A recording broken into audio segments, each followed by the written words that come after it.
ए भैया जी, अक्टूबर आ गया है और अभी तक हम कुछ नहीं पढ़े हैं। क्या कोई ऐसा तरीका है जिसको अगर हम अपना लें तो अक्टूबर से भी पढ़कर 400 या फिर 450 से ज्यादा लाया जा सकता है?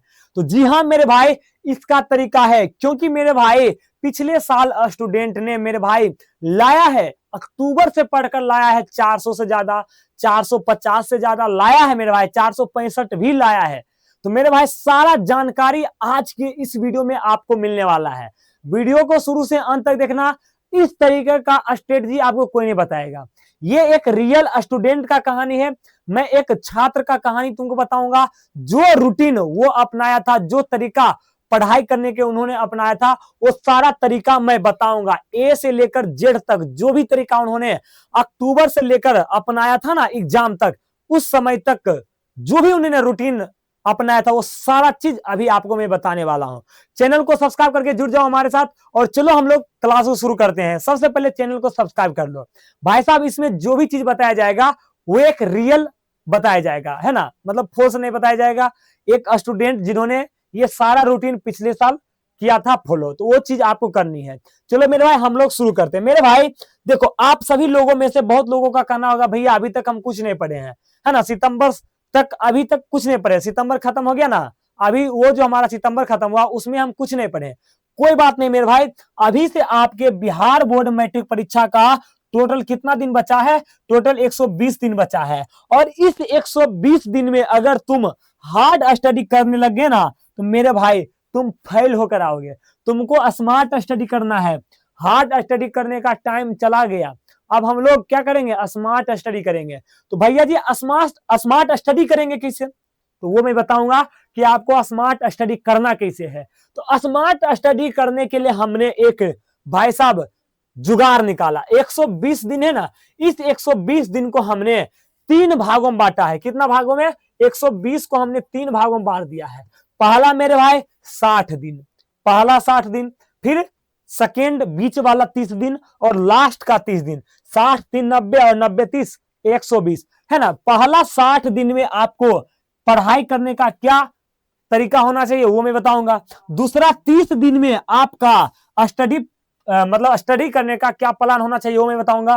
फिर तीसरा नंबर में मेरे भाई मतलब कि लास्ट जब आपका एक मंथ यानी कि 30 दिन बचेगा, उस 30 दिन में है ना स्टडी करने का क्या प्लान होना चाहिए, इस तरीके से मैं भाई साहब आपको बताऊंगा। चलो मैं आगे बढ़ता हूं। मैं एक ही बार बोलूंगा, चैनल को सब्सक्राइब करके जरूर जुड़ना। मेरे भैया सबसे पहला काम, ये जो आपका 120 दिन बचा है ना, इस 120 दिन में तुम सोशल मीडिया से गायब हो जाओ। यूट्यूब के अलावे इंस्टाग्राम, जो भी बाकी एक्स्ट्रा चीजें ना, इंस्टाग्राम फेसबुक, उससे दूर तुम हो जाओ एकदम। मैं आपको ये नहीं कह रहा हूं कि जीवन भर के लिए आप दूर हो जाओ, ना ना ना, जीवन ही नहीं तुम्हारा बीतेगा तुम अगर सोशल मीडिया यूज नहीं करोगे तो। काहे कि अभी डिजिटली दुनिया है ना, तो सोशल मीडिया आपको एग्जाम तक यूज नहीं करना है। बकायदे किसका? यूट्यूब का। यूट्यूब का यूज करना है। क्यों? अरे भैया यूट्यूब से पढ़ना है ना, यूट्यूब से सारा चीज करना है, तो यूट्यूब का आप यूज करो। यूट्यूब पर पढ़ाई करो बढ़िया से। बस सोशल मीडिया में एक यूट्यूब यूज करो और एक व्हाट्सएप यूज करो, क्योंकि वहां पर आपको क्वेश्चन वगैरह, गेस्ट क्वेश्चन वगैरह मिलता है ना। तो भाई साहब बाकी सब चीज को तुम त्याग दो बस 3 महीना के लिए। अब आगे बढ़ते मेरे भैया, दूसरी चीज, लक्ष्य निर्धारित करो। उठो जागो और तब तक मत रुको जब तक तुम अपने लक्ष्य को नहीं प्राप्त कर लेते। ये किनका कहना था? स्वामी विवेकानंद का कहना था। तो मेरे भाई आपको आपका लक्ष्य दिखेगा तब ना आप उस पर काम करोगे। इस दुनिया में हर एक आदमी का एक मकसद होता है, एक लक्ष्य होता है, और उस लक्ष्य पर वो लोग मेहनत करता है। तो सबसे पहले आपका क्या पता होना चाहिए? लक्ष्य, कि भाई साहब हम करने क्या जा रहे हैं, हमको करना क्या है ना। तो सबसे पहले आप लक्ष्य निर्धारित करो कि हमको 400 नंबर लाना है, कि 430 लाना है, कि 450 लाना है, कि टॉपर बनना है। ये तुमको क्या करना पड़ेगा? निर्धारित करना पड़ेगा। और उस तरीके से आपको अपने लक्ष्य को अचीव करना है, उस तरीके का मेहनत करके। क्योंकि जो लोग टॉपर बनेंगे उनका लक्ष्य टॉपर बनना है, तो उनका पढ़ाई करने का तरीका थोड़ा सा लेवल का होना चाहिए और ज्यादा घंटों का होना चाहिए। तो उस तरीके से आप मेरे भाई लक्ष्य निर्धारित करो कि आपको कितना मार्क्स लाना है। तब आपको पता चलेगा कि हाँ भाई मेरा लक्ष्य वो है, तो उसको हम लोग कैसे कंप्लीट करेंगे, है ना। अब आगे बढ़ते हैं मेरे भैया, अगला बात क्या है, सबसे पहले एग्जाम पैटर्न को समझो। तुम सब लोग मतलब बहुत नादान हो, और हाल फिलहाल अर्धवार्षिक परीक्षा हुआ था, उसमें मेरे भाई सिलेबस उलट पुलट दिया था। क्या भैया जी, फाइनल परीक्षा में अर्धवार्षिक परीक्षा जैसा पैटर्न रहने वाला है या फिर पहले के जैसा डबल वाला पैटर्न रहने वाला है? तो ये अर्धवार्षिक वाला नहीं रहेगा। आपका जो पैटर्न होने वाला है 2026 के एग्जाम में, वो पहले जो डबल वाला सिस्टम था ना, वो वाला रहने वाला है। तो आप ये चीज समझ गए ना।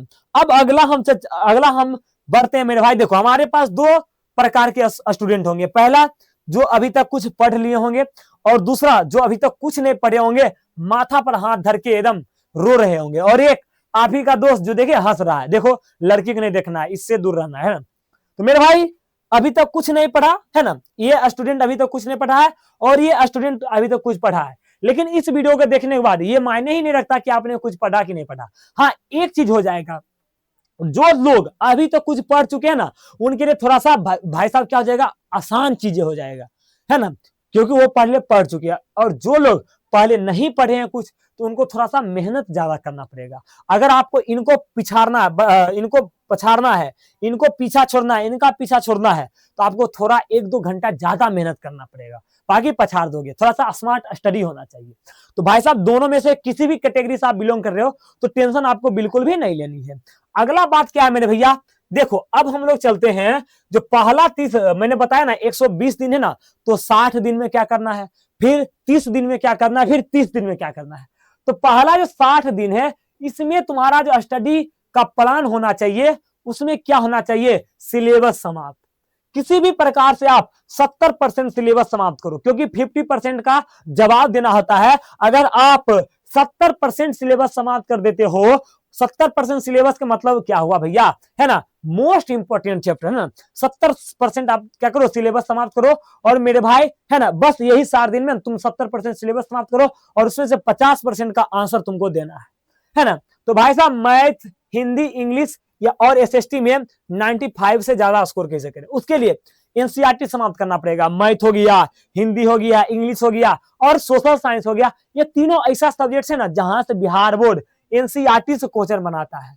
कहां से क्वेश्चन बनाता है, एनसीईआरटी से क्वेश्चन बनाता है। तो एनसीईआरटी सोल्व होना चाहिए, एनसीईआरटी पहले सोल्व होना चाहिए इसी 60 दिन में। कम से कम 70% सिलेबस है ना, 70% सिलेबस आपका समाप्त होना चाहिए इसी 60 दिन में। फिर हमारा टारगेट 2 दिन में एक चैप्टर समाप्त करना है ना, एक चैप्टर समाप्त हो जाएगा 2 दिन में। हिंदी और इंग्लिश का बात मैं किया हूं, एक चैप्टर हिंदी का समाप्त हो जाएगा और एक चैप्टर इंग्लिश का भी, है ना। एसएसटी का भी आप कर सकते हैं, एसएसटी का भी कर सकते हैं, लेकिन मैथ का नहीं होगा। तो मैथ के लिए आपको 3 से 4 दिन लेना है ना। इस तरीके से 15 या 45 है ना, 45 दिन में आपका क्या हो जाएगा, हो सकता है तो 15 चौक 60, यानी कि 60 दिन में आपका 15 चैप्टर समाप्त हो जाएगा। संडे स्पेशल रिवीजन करना, संडे को आपको क्या करना, स्पेशल रिवीजन। जितना भी आपने 6 दिन में पढ़ाई किया है ना, उसको आपको रिवीजन एक बार में कर लेना है वन शॉट के माध्यम से। अब हम लोग आगे बढ़ते हैं जी, है ना। अगला हमारा पॉइंट जो आएगा मेरे भैया, है ना, साइंस बायोलॉजी, है ना। साइंस में जैसे बायोलॉजी, केमिस्ट्री, फिजिक्स आता है, इसमें अगर 95% लाना है, तो भाई साहब साइंस का बात करें तो सभी सब्जेक्ट्स का मोस्ट इंपोर्टेंट चैप्टर्स का एक लिस्ट बनाना आपको पड़ेगा।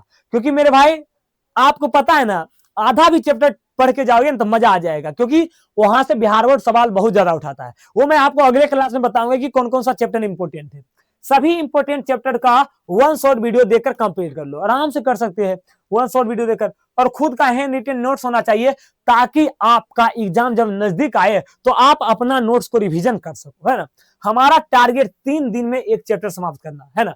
इसका हमारा साइंस का टारगेट है ना भाई साहब, बायोलॉजी, केमिस्ट्री, फिजिक्स, है ना, इस सब का ये 3 दिन में ना एक एक चैप्टर को गायब कर देना है।